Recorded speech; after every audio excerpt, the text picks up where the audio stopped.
title give 5 characteristics of a good boss in the eyes of heaven, which are the only eyes that really count. Before I get into the text, I want to point out that from our verses for today, there are different ways to refer to bosses in these verses. In verse 1, the boss is called the wise man.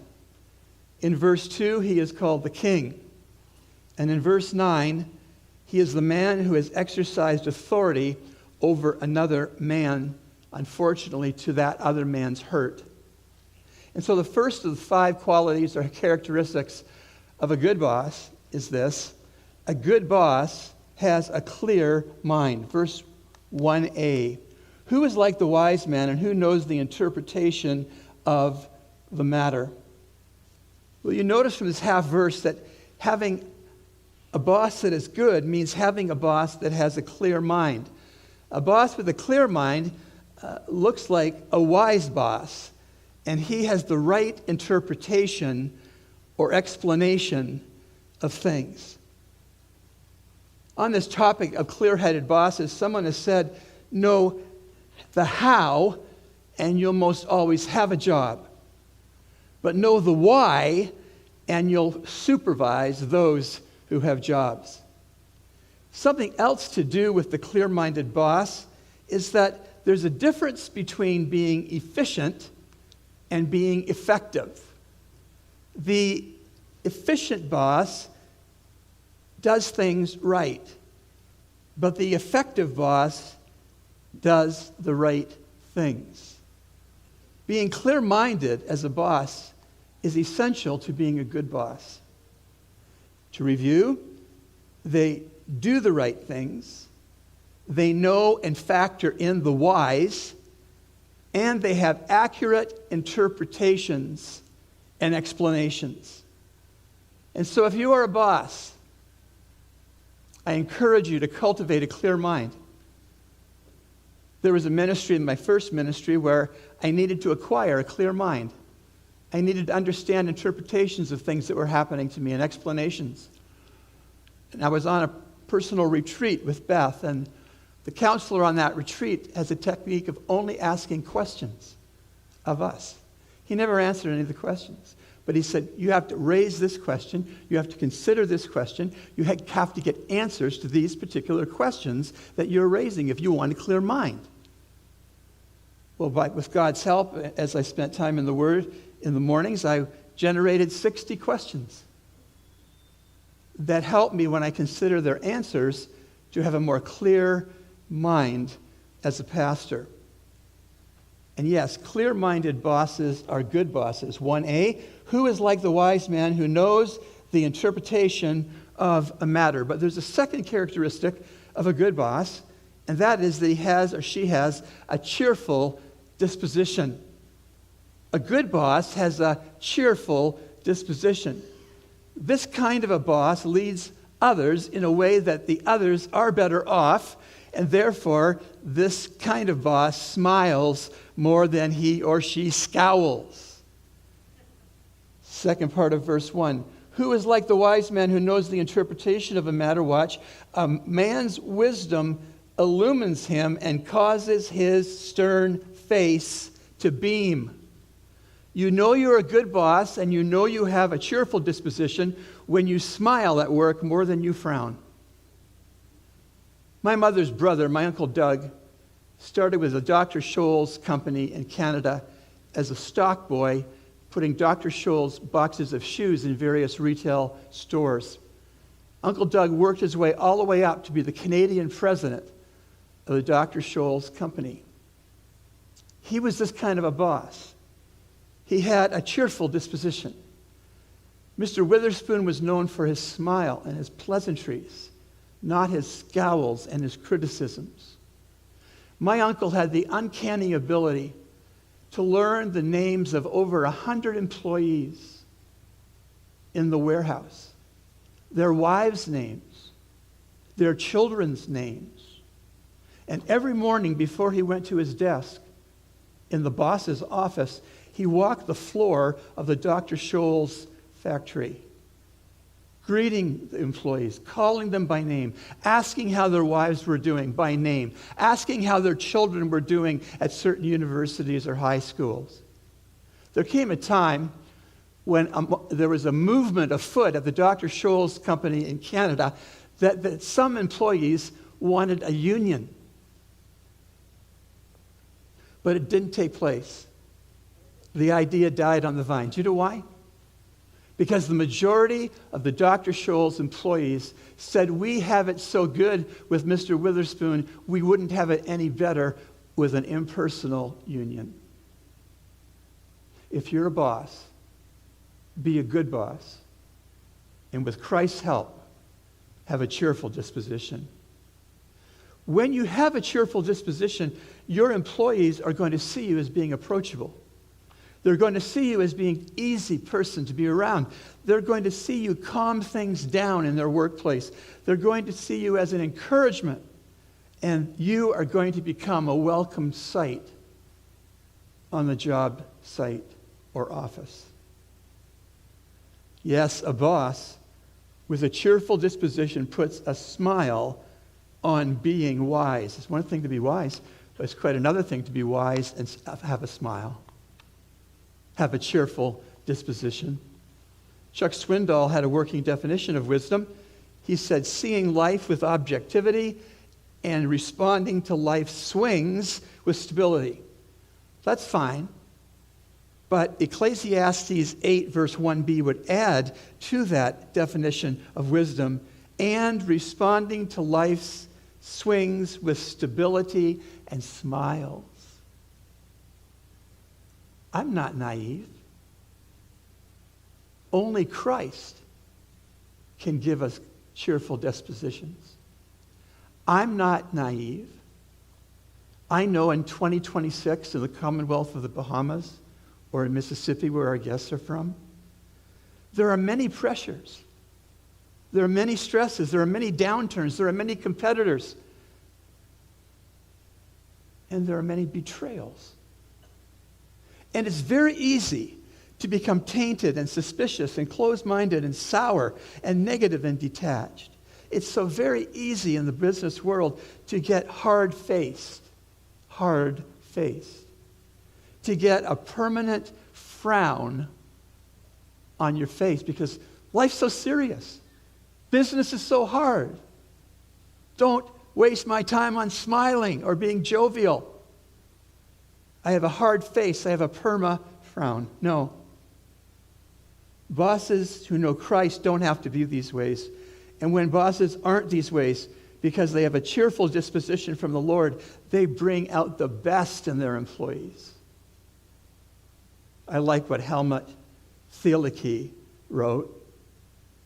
Should we not see that lines of laughter about the eyes are just as much marks of faith as are the lines of care and seriousness?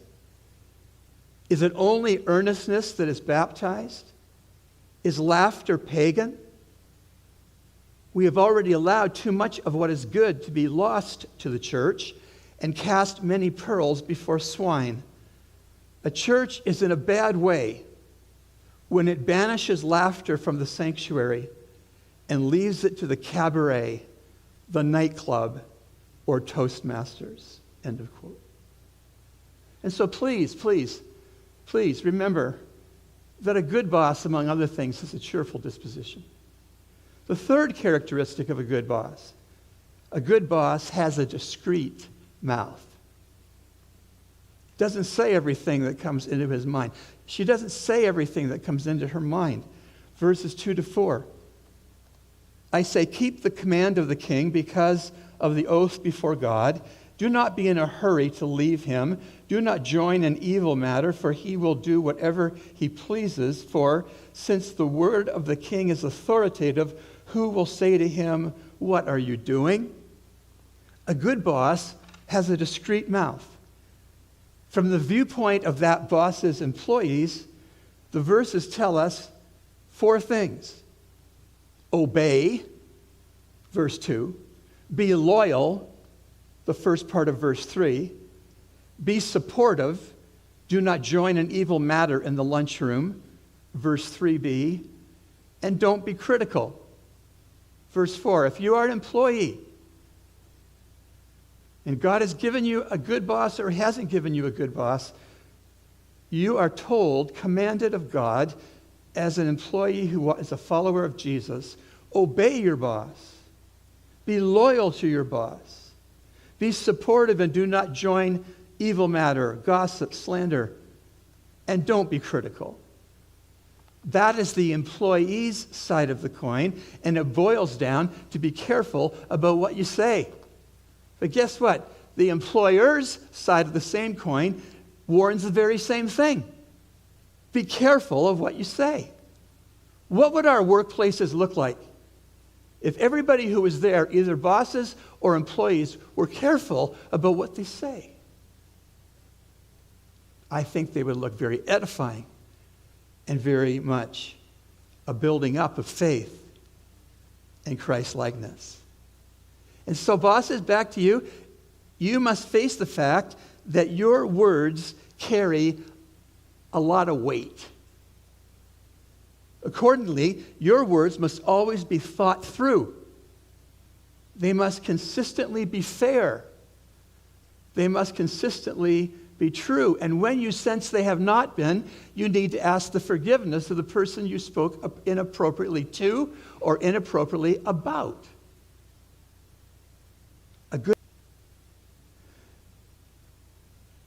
Verse 4 says that. Since the word of the king is authoritative, who will say to him, what are you doing? Because, bosses, it's very unlikely that an employee is going to ask you that question. What are you doing? Have a discreet mouth. The fourth thing in the text about a good boss is that a good boss has a skill to problem solve. This is a skill that can and is taught. This is a skill that is acquired through mistakes, through shortcomings, through needs to apologize, maybe through reading in business-related leadership. A good boss has a skill to problem solve. I wonder, have you noticed that it takes wise-hearted persons to solve problems? And have you noticed that wise-hearted persons know two vital things? Number one, they know the proper time, and number two, they know the proper procedure. See that in verses 5 and 6. Proper time, proper procedure, solution to problems. 5. He who keeps a royal command experiences no trouble, for a wise heart knows the proper time and procedure. 6.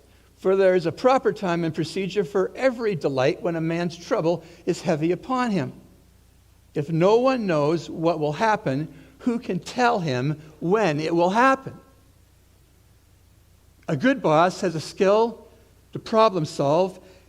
That skill to problem solve means that he or she has an understanding of the proper time and equally an understanding of the proper procedure. And as I said, this is a skill which can and should be learned. And so, employees out there, if your employer hasn't solved all the problems you have at your workplace yet, be patient with him or her. Pray for him or her. That they would know the proper time and the proper procedure. Bob Beal may be a name that some of you know, a Christian born-again management consultant who's written a lot of books. And this is what he advises bosses do in the area of problem solving. It has to do with finding the proper time and the proper procedure.